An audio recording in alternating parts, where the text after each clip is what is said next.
Hey, yo, what's going on, guys? We got the top cards of the week. We are looking at the top 50% of Infinite, as well as the last 7 days, which does include some OTA stats as well, but let's go ahead and jump right into it. So starting off first and foremost, we do have Surge, which is the #1 performing card in the game with a 39% popularity, 52% win rate, and a plus 0.16 cubes.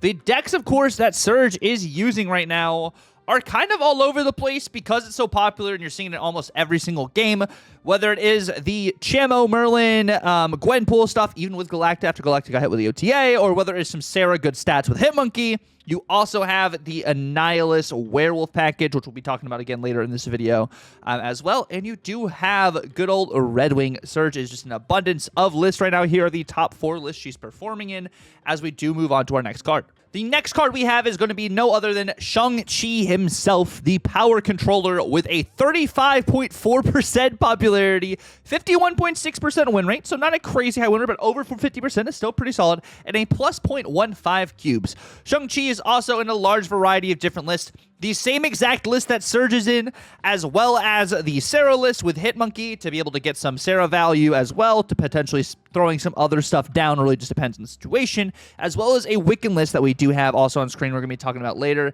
And this Thanos Dormammu death list, which I think is definitely not the most optimized Thanos destroy list right now. Also, running Shang-Chi and Destroy, not a huge fan of that. I think it's kind of cope. But Shang-Chi is still getting a large variety of popularity as people are still playing a lot of big numbered cards, especially during Dormammu week with all the Destroy cards as well in general, which then does bring us to our next card, which is going to be Killmonger with a 29.4% popularity, 51.2% win rate, and a average 0.10 cube rate. This card, of course, you're seeing a lot of it in Destroy right now because it is Dormammu week, but also the Chamo list. You're seeing it in that Sarah Hitmonkey list as well. Of course, 2 different iterations, it looks like, of Destroy, which I like the other version of Destroy we have on screen here, which is also running the Hood and Wolverine instead of some of these other packages like the Thanos version, which is, I say it like earlier, is a less optimized version. I don't think this also is my favorite version of Destroy with Dormammu. Of course, I'm more biased into the Deadpool version, which also does run Killmonger, but this is a more focal tech piece. You're seeing in a lot of different lists right now, whether it is even in Sanctum people running Killmonger, but this card, I think, especially next week, is still going to be one of the more popular cards with Clea. So just be on the lookout for that as it continues to perform in almost 30% of games. Next, of course, we have none other than the Season Pass card himself, Merlin, with a 27.4% popularity, 52.4% win rate, and an average cube rate of 0.13 cubes. You're seeing this also in the Chamo list, the Hitmonkey list, the Annihilus Century Werewolf list, and the Alioth Wiccan list, which, as you can see, a lot of these cards kind of do just mold together when it comes to this, but they just play really well synergistically, and I think that really is what kind of like helps, and I think that's why these cards are used so much, because these are all good lists using these cards. And I do also think Merlin's popularity is boosted a bit because it is a Season Pass card, and there are also weekend missions which kind of do boost the play rate so people can get those resources. Next, we do have Nico Minoru, who has actually still kind of been in the top 15, so I would say, of cards, but is more so towards the top at the moment with a 26.7% popularity, a 51.4% win rate, and a 0.09 cube rate. You're seeing this in a lot of the Destroy list. You're seeing it actually in a Nightmare Sauron list, which is very popular. I don't necessarily know, with the win rate too, 56.4% win rate, really high, really solid there. I don't necessarily know if this is a necessity in this list or if you're using this as kind of just another piece to get other pieces out. So it's very interesting to see like if this is actually causing the win rate in that list. But the main list I want to focus on are going to be these Destroy lists. Of course, one of them is running Uncle Ben and the other one is running the Hood. The Hood list is performing better than the Uncle Ben list with 700 less games, of course, but this Victoria hand list with the buff to Misery in the OTA from a 4.8 to a 4.9 is putting up numbers. That is a large sample size and a very large cube rate. So it's probably safe to say Nico is part of that, but I think some of these other cards we're going to be talking about later on are more focal pieces that are really elevating this deck itself. And one of those main focal pieces is going to be the Hood, which does have a positive win rate at 52%, 23.9% popularity, average cube rate of 0.11 for a card that has a -3 power, that you're also, of course, you're getting the Demon, which is a 1/6, but it's not winning games or like cooking, like not the most popular in the Annihilus shell, which is very interesting because for a while you were seeing more Hood, Viper, Annihilus stuff, which of course you have Hornifer's list here that actually is on screen. That is the highest win rate of the other decks we have here, with a not the highest cube rate though, which we do have the highest cube rate with the Victoria hand list, and I think the Victoria hand list actually getting that extra point of power is really awesome on Misery, and even with there being an abundance of Killmonger, you don't necessarily have a lot of ones to worry about there, and you're really just playing off priority and getting priority like either later into the game or just not taking priority as well, so you can kind of avoid the Killmonger, which is really good to note with this Victoria hand list. So many different ways to create cards. Speed is getting a lot of value. Speed actually has one of the highest win rates right now too. It was like a 56% win rate, with a large majority of that coming from Victoria hand, because you do have a lot of cards you can just play out on curve. You are normally hitting your curve and hitting your energy every turn, which does give you a lot of speed value. And of course, you also have Hood in this popular Destroy shell. And also, you're using it, it looks like, in this Fire Hair, Beta Ray Bill Thor package, even after the change to Lockjaw, even though Lockjaw necessarily wasn't a necessity in this style list. You're seeing a lot of value with the Hammer Bros, which is very interesting. I guess you can't Shang-Chi every lane, is the idea here, but Hood is performing incredibly well. Next, let's talk about Shadow King. Shadow King is going to be a 12.4% popularity card with a 52.9% win rate, plus 0.24 cubes, which actually is pretty solid, I would say, for a card. As Destroy is on the rise, Shadow King is there to, of course, kind of subsidize and kind of take away some of that power, because a lot of the Destroy cards, the power they get is not permanent power, or it is permanent power because it's not ongoing. I stand corrected, but it's power that can be Shadow Kinged if you don't have the Shang-Chi. You're seeing it in that Victoria hand list. I'm telling you, this list is just doing incredibly well. A lot of these cards are very high performers. You also have it in the Hitmonkey Invisible Woman Sarah list. You have it in the Agamotto list. This is an on reveal for Werewolf, and also gives you value to be able to get into some of these other options or other lanes, because you do not have Shang-Chi in this list. And you're seeing it actually in this Red Wing list, which is very interesting. I wasn't expecting it in this Red Wing list, but a lot of these Shadow King decks are performing really well. The Miracle Monkey list is the least performing of these, but it feels probably like the most combo sort of intensive of the other ones, just because you have so many different outs with Victoria hand as well to get value. You can kind of high roll there, and like I said, you're hitting a curve in a large variety of different ways. But Shadow King, once again, is performing pretty well. Next, we do have the Fenris Wolf. And when we talk about Fenris Wolf here, we're going to talk about a couple cards that go along with Fenris Wolf as well, as we do have a 10.4% popularity for Fenris Wolf, a 53.8% win rate, and an average cubes of plus 0.21, which is close to that of Shadow King, which is very interesting because this is also a tech piece, but more of a combo tech piece. You have it in the Chamo list. You have it in this Wiccan list. And you also have it in Surfer, which this Surfer list has died down quite a bit after the nerf to Galactus. So these stats are probably from earlier into the week opposed to right after the OTA, because Surfer's kind of fallen off a bit after losing those points of power, which are fairly impactful, as I've seen more people talk about within the community. But I want to focus more on this Wiccan list. Mercury, Cannonball, Negasonic Teenage Warhead, Gladiator. It is a much better week to be playing Gladiator this week because less people are running the Sauron stuff. So you're not worried about not being able to destroy cards. So you're able to get a lot of value there. Being able to destroy some of these focal destroy pieces earlier on is also really nice and can help you win games, or setting yourself up to be able to destroy some of these pieces a little bit later and have the priority, whether it is for an Eliath or for a Negasonic. You have Red Guardian if people are playing some of these cards off lanes. Like, you have so many different outs here, and I think that also with these destroy functions allows you to do a lot of different Fenris stuff. Mercury Cannonball still is incredible. You pretty much don't even have to have priority for Mercury Cannonball stuff. Like, you're able to just get value in a large variety of different ways.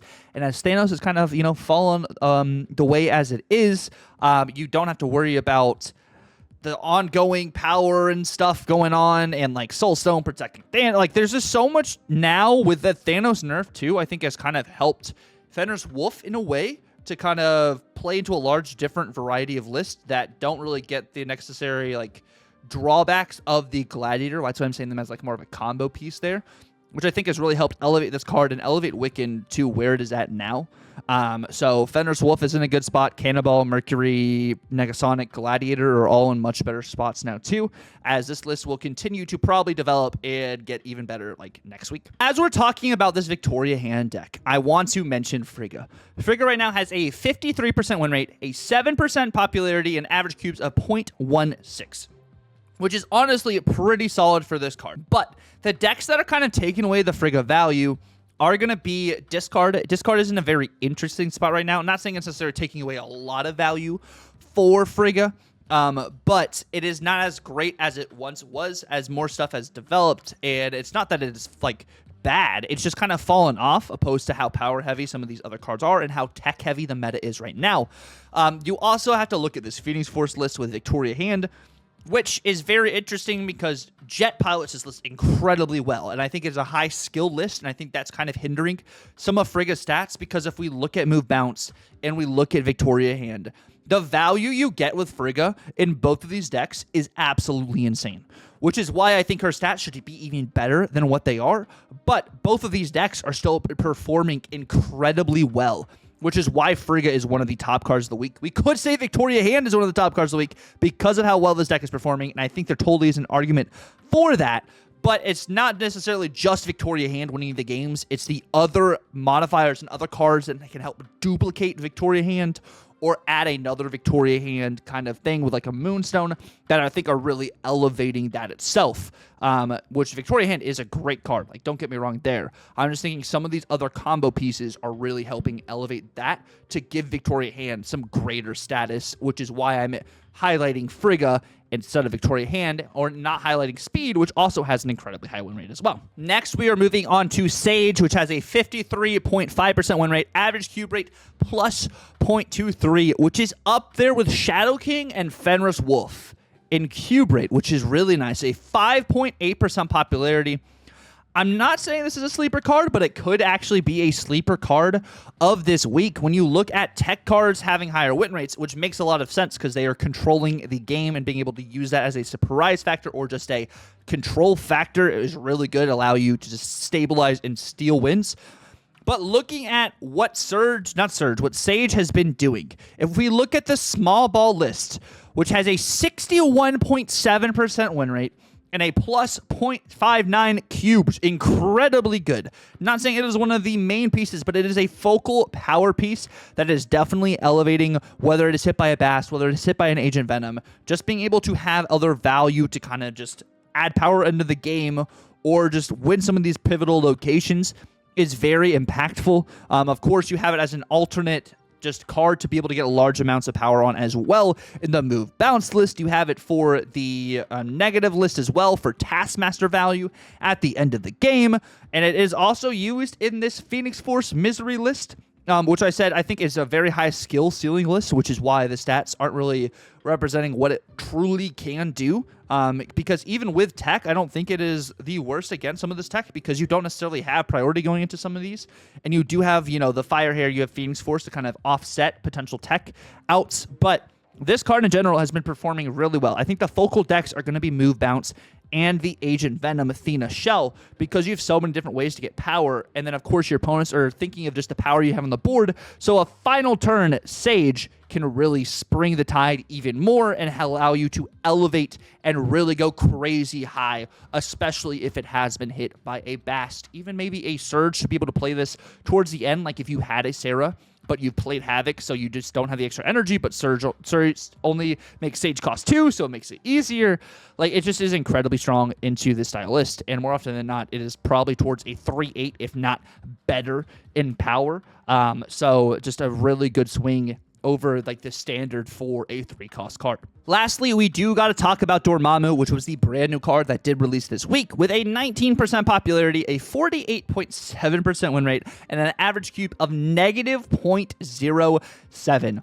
This card is very interesting because it is a combo-heavy destroy card, and if we do look at the list and the way that are performing, destroy more often than not tends to have more of a 50% win rate. We do have these 4 lists on screen. As you can see, the Thanos list is going to be the least performing or the worst performing deck for this, especially with the changes of Thanos. I think that also has a bigger impact on what is going on as well. You do have 2 different decks. One of them is running Uncle Ben and Bucky. One of them is not running Bucky. One of them is running Nova. No one has really found like the right set of cards, I think, to go with Dormammu. Is it the classic destroy with Deadpool? Is it not a classic destroy with Deadpool? What is the card you're trying to turn into a token for Dormammu? And I think if you guys watched my video this week as well, you realize that everyone is just pouring into Dormammu. I have to get Dormammu on the board. I have to get Dormammu. I'm investing so much into this. But it's like, I think this card is more of a situational. If I invest this now, I can win the game kind of thing, opposed to I have to hit this every time.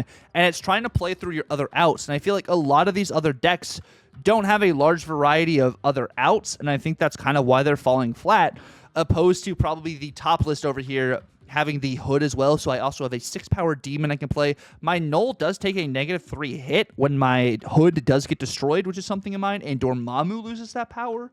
So it's just really interesting just to see how this kind of develops. I think as weeks progress, this card will get better decks. But I'm also curious with how we're seeing these tech cards perform right now. The shape of the meta is definitely a tech-heavy meta, which is why when we were talking about the top cards this week, we have Shadow King, we have Fenris Wolf as 2 of our highest-performing cards, cube rate-wise and win rate-wise. So we are in a very tech-heavy meta when it comes to Snap right now, but I do want to say thank you guys so much for watching the top cards of the week. Let me know down below what you guys thought. I was trying to do this a little bit different, a little bit quicker this week as well. I do appreciate you guys hanging out, and if you guys are new, definitely feel free to like, comment, and subscribe if you're new. And yeah, it's been real. God bless, and Tucker out.